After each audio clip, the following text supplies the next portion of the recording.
საკრებულოს მის თავმჯდომარეს, მის ყოფილ თავმჯდომარეს. კონტრაცეფციის ყველაფრის ლიტერატურულ ასე არის.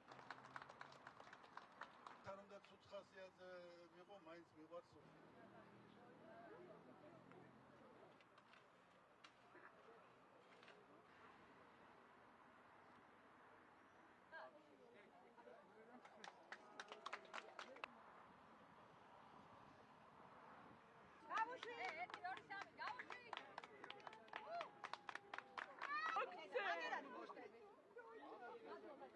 დღე ძალიან მნიშვნელოვანი დღეა, იცით რომ არის ბავშვთა საერთაშორისო დღე და სწორედ სიმბოლურია რომ ამ დღეს გაიხსნა იოსებ ჟორდანიას სახელობის სკვერი თბილისში, ჩვენ დედაქალაქში, იმიტომ რომ სწორედ იოსებ ჟორდანიას სახელთან არის დაკავშირებული ბავშვთა საკითხები, რეპროდუქტოლოგია და ის იყო ამ თავისივე სკოლის დამაარსებელი და აქ არიან შეკრებილი ის ადამიანები, რომლებიც ძალიან კარგად იცნობდნენ ბატონ იოსებს და აქედან გამომდინარე ყველას მინდა მიულოცო ეს დღე და დარწმუნებული ვარ რომ მისი საქმიანობა და მისი ღვაწლი სწორედ აი ამ სკოლის გახსნით კიდევ უკტავყოფს მის სახელს. ახლა ჩვენ ვიყოფებით იოსებ ჟორდანიას სახელობის სკვერში, რომლის სახელობაც განახორციელა თბილისის საკრებულომ.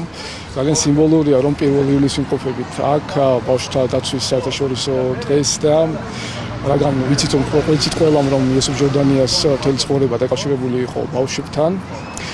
ზოგადად ძალიან მნიშვნელოვანია რომ ესეთი პიროვნებების ღვაწლი როგორც არის იოსებ ჟორდანია არ დარჩეს დაუფასებელი და ჩვენ საკრებულომ ჩვენი პატარა წვლილი შევიტანებთ მისი ღვაწლის დაფასებაში და მის სახელის უკდავყოფაში. მე მინდა მიუღლესო ყველა პირველ რიგში ბავშვებს დღევანდელი დღე, ასევე ამ სკვერის გახსნა მინდა მიუღლესო სამედიცინო სფეროს წარმომადგენლებს და უსრულო ყველას წარმატება. მნიშვნელოვანია რომ იმ ადამიანის სიცოცხლე დაფასდა, რომელმაც სიცოცხლე გასწირა ბავშვის სიცოცხლისთვის.